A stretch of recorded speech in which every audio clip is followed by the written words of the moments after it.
Então, na aula anterior, a gente estudou o primeiro capítulo do livro do Michael Green, A Evangelização da Igreja Primitiva, e vimos os caminhos para a evangelização. Agora a gente vai estudar o capítulo que trata dos obstáculos para a evangelização. Nem tudo são flores, né?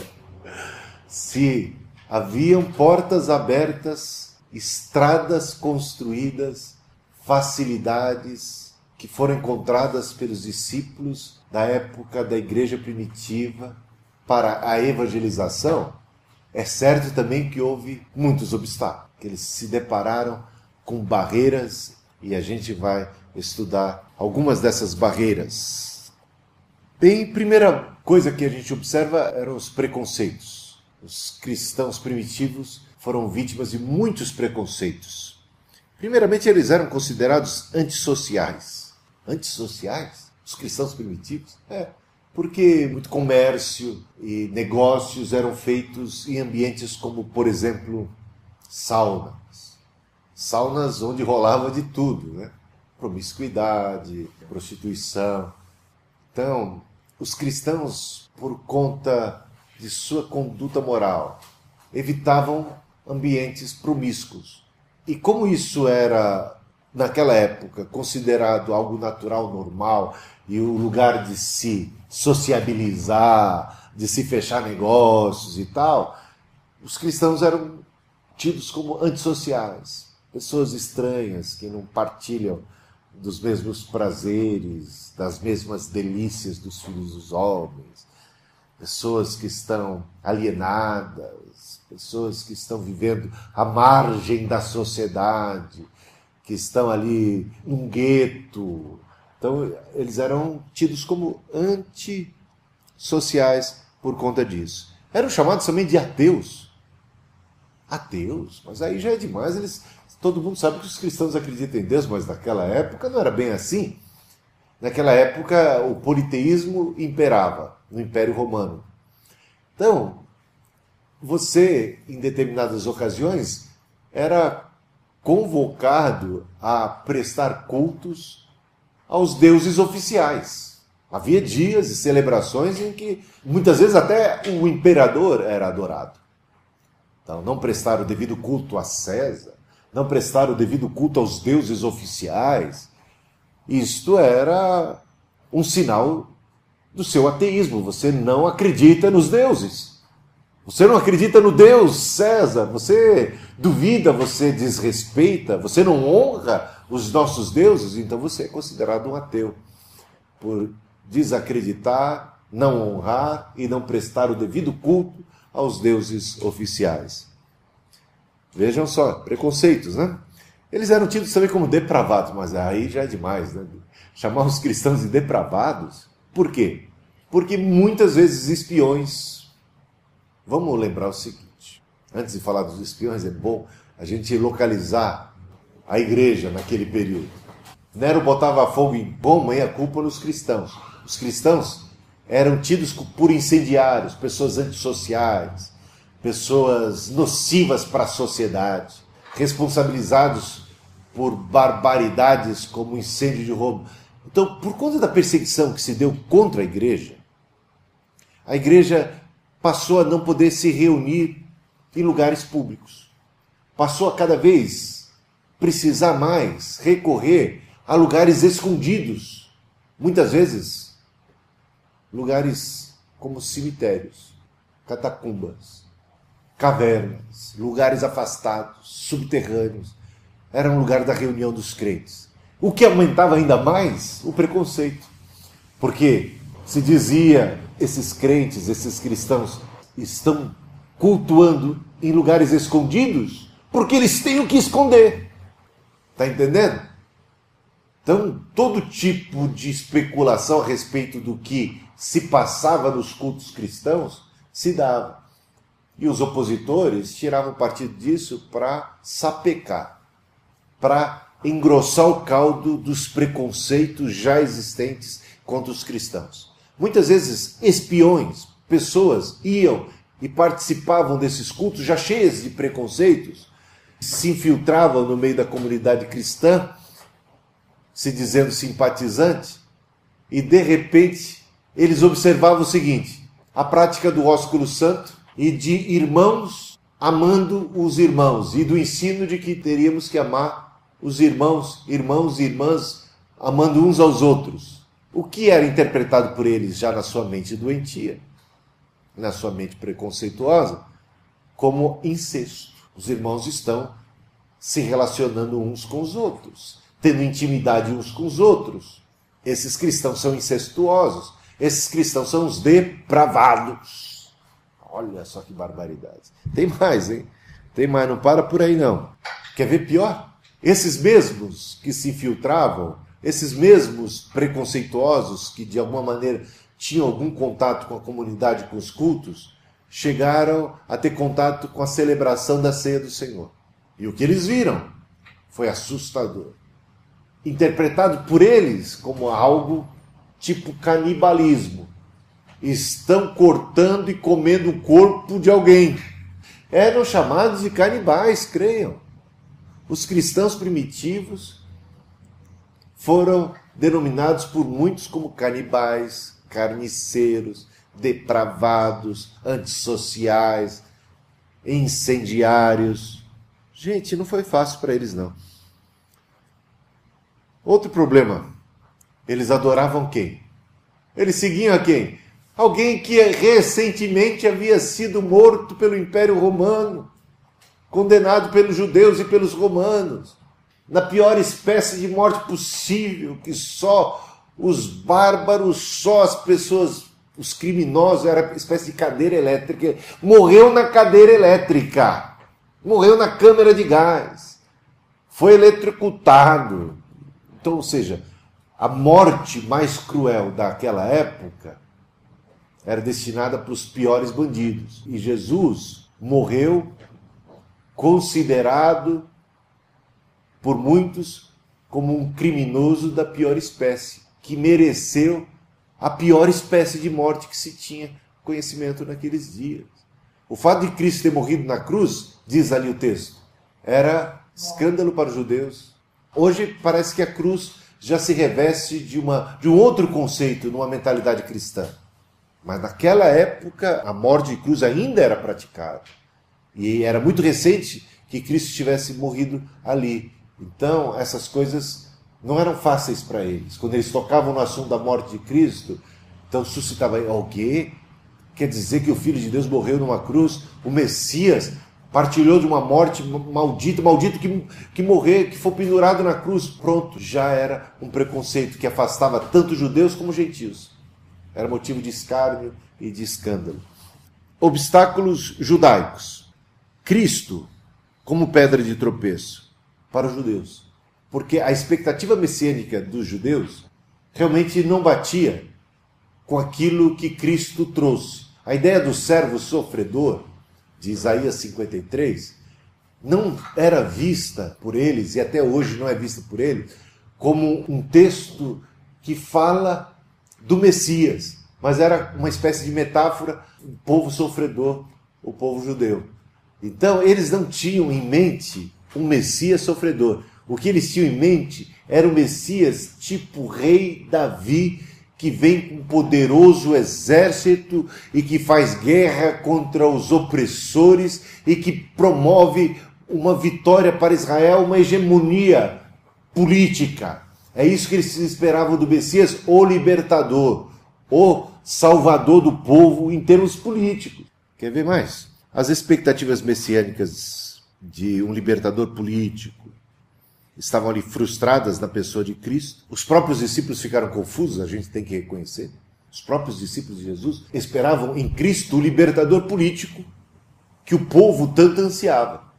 E de repente viram Cristo caminhando para a cruz, o que deixou eles num estado assim de perplexidade. O título Cristo para Jesus, Messias, para Cristo, não parecia caber naquela pessoa como o Cordeiro de Deus que tira o pecado do mundo, como alguém que vai para a cruz. Eles esperavam um libertador político, então essas coisas todas estavam assim, não estava batendo com a expectativa que o povo judeu tinha. E carpinteiro, uma profissão humilde. Ele não nasceu no palácio, não nasceu nem em Jerusalém, ele é de outro território de Israel, não muito bem conceituado, né? Pode vir alguma coisa boa lá de Galileia, de Nazaré, dessa região. É claro que nós vemos a pessoa de Cristo tanto o servo sofredor como o Messias rei que vem para vencer. Mas isso, na cabeça dos judeus, é muito difícil de compreender, que tivéssemos um lapso de tempo entre a primeira vinda de Cristo e a segunda vinda gloriosa de Cristo. A primeira vinda humilde de Cristo, montado num jumentinho, entrando em Jerusalém, embora cumprisse a profecia de Zacarias 9:9. Alegra-te, ó Jerusalém, jubila, Sião, porque teu rei vem a ti, humilde, manso, montado num jumentinho, o teu rei. Então já haviam profecias no Antigo Testamento que apontavam para o caráter humilde da manifestação desse Messias, para o caráter de servo da manifestação desse Messias. Só que os judeus, eles faziam vistas grossas para esses textos. Eles gostavam de ser triunfalistas a respeito dos textos que falam é vitorioso e tal, e vem. E nós sabemos que Cristo cumpre ambas as expectativas, só que no seu devido tempo.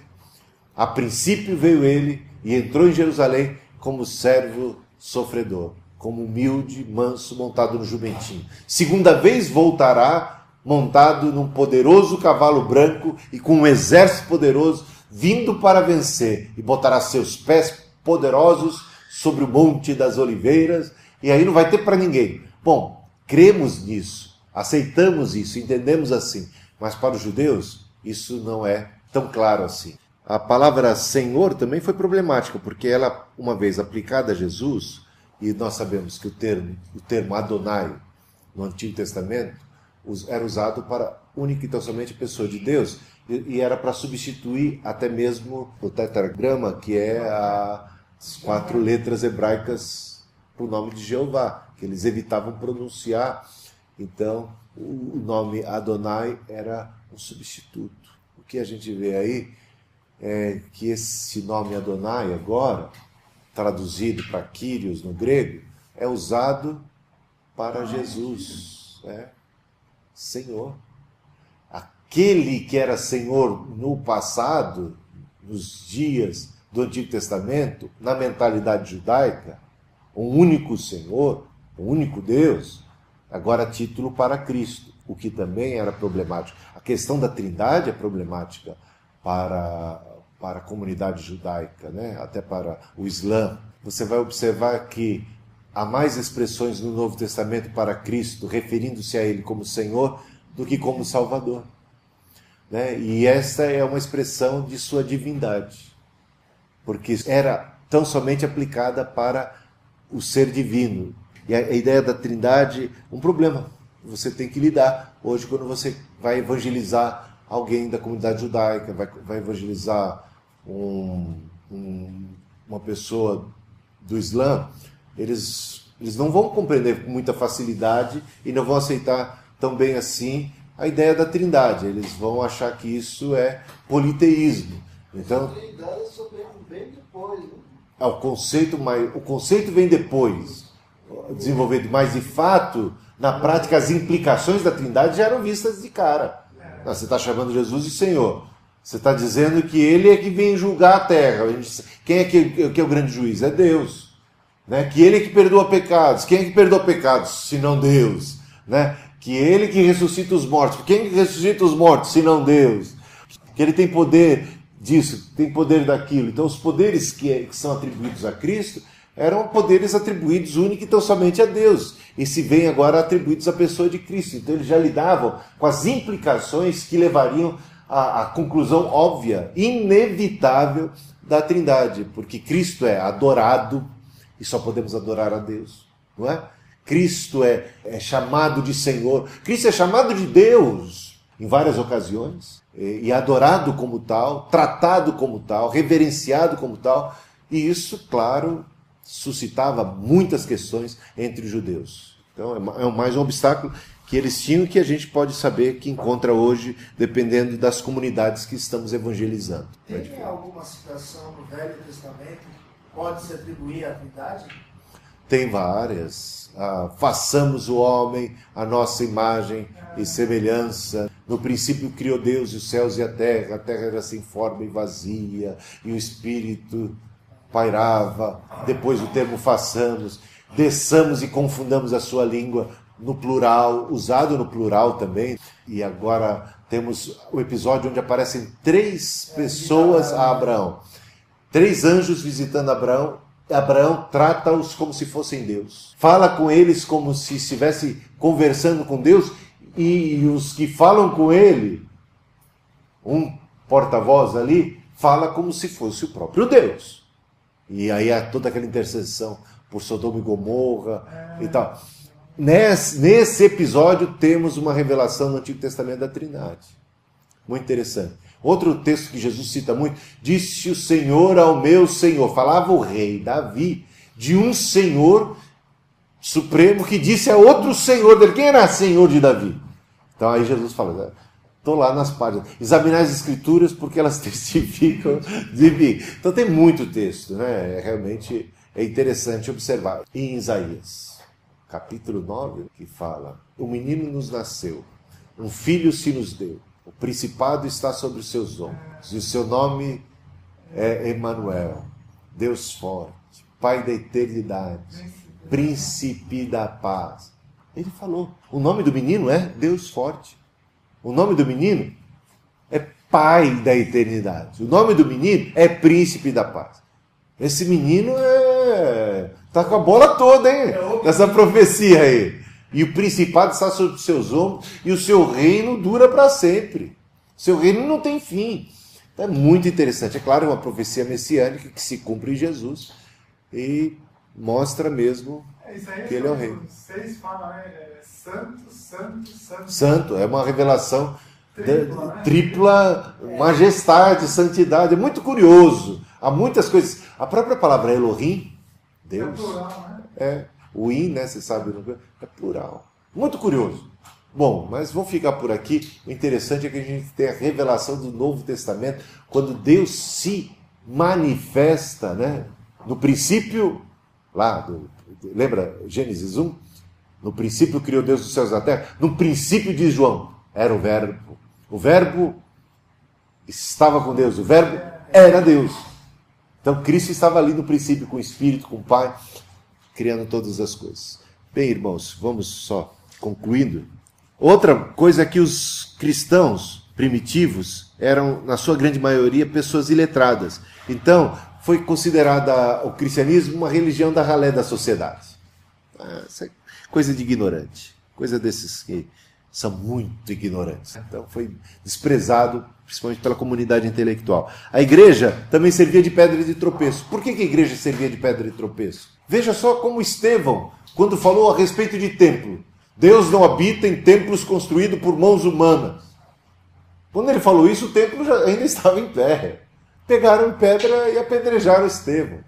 Essa concepção da igreja, que Deus estava em Cristo, reconciliando, fazendo de judeus e gentios um único povo, que a parede de separação caiu e que Deus habita agora na igreja, e que a igreja não importa se gentios ou judeus, que a igreja dos lavados e remidos pelo sangue do Messias, esses são o povo de Deus. Isso aí era problema para os judeus principalmente. O conceito revolucionário da igreja é de que Deus habita na comunidade dos santos, onde 2 ou mais estiverem reunidos em seu nome. Nós somos o corpo de Cristo, Deus habita em nós. Outros obstáculos greco-romanos. Eles foram acusados de incendiários e criminosos e antissociais, foram perseguidos, martirizados, acusados de ateísmo por não cultuarem os deuses comuns, o que era considerado crime, acusados de incesto, canibalismo, superstição nova e prejudicial, uma praga, marginalizados, e também por praticarem deslealdade política ao senhorio de César, porque eles não admitiam dizer que César era único e soberano Senhor, quando os cristãos bem sabiam que o grande Senhor, único e verdadeiro, supremo sobre todos os senhores, era Jesus Cristo. E os obstáculos à evangelização continuavam. objeções intelectuais. Isso é uma coisa nova. De onde veio isso? Surgiu agora. Quem é que vai acreditar num negócio desse? Isso não tem base, não tem raiz, fundamento maior. Isso é ridículo. Né? Não tinha escrito, o negócio tudo ali surgindo agora. Ridículo dizer que Deus mostrava a sua sabedoria na cruz, o que para os gregos era loucura. Os cristãos, em sua maioria, não eram cultos, classe social inferior, uma superstição da ralé da sociedade, pedras de tropeço éticas e sociais. A própria santidade era, para eles, pedra de tropeço, porque seguir aqueles padrões do cristianismo realmente está fora de cogitação. É melhor a gente se manter longe disso, porque isso aí é perigoso. Né? Vai que a gente acredita nisso, vai ter que ficar uma vida muito restrita, tendo os padrões do cristianismo mais elevados do que os padrões do judaísmo, queira saber. Então, olha, vou dizer para vocês, diante desses obstáculos, eles não sucumbiram. Eles seguiram adiante, perseguidos por romanos, judeus, perseguidos por gentios, gregos, perseguidos pelo mundo inteiro, com propaganda contrária, com tanta oposição, eles foram bravos, valentes, firmes, perseverantes no seu testemunho, davam a própria vida, e com uma vida bonita, que diz lá o livro de Atos, que com todas essas perseguições, tudo isso, a igreja crescia, tal era a vida desses cristãos. Tão bonita, nesse tete-a-tete, nesse convívio, os preconceitos iam caindo, conforme as pessoas falam assim, não é possível que eles sejam maus. Olha só, eu tenho visto sinal de bondade. Isso é intriga da oposição. Estes são homens certamente de Deus. Se não fosse de Deus, não estariam com a graça de Deus nas suas vidas, agindo assim, agindo assado, e muitos sinais, prodígios também contribuíram para quebrar essas barreiras que existiam contra a igreja primitiva, e eles assim venceram. E nós precisamos encarar os obstáculos que temos hoje. Hoje temos obstáculos, muitos preconceitos contra os cristãos, que por causa de maus testemunhos, por causa de que ainda estamos num país onde a maioria não é evangélica, os evangélicos são tidos por motivo de muita piada, há muitos evangélicos pisando na bola, então há preconceitos contra os cristãos que são justificados pela atitude de muitos, então há uma generalização. Enfrentamos assim bastante barreiras hoje, as pessoas muito materialistas enxergando os evangélicos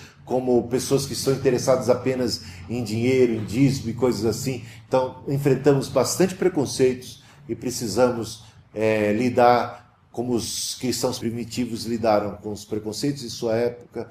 Precisamos nós também, sabedoria, graça, força, e dar um bom testemunho para que os outros vejam em nós boas obras que glorifiquem o Pai Celestial e possam se aproximar de Jesus, vencendo assim as barreiras dos preconceitos e de todos os obstáculos. Gente, por hoje é só.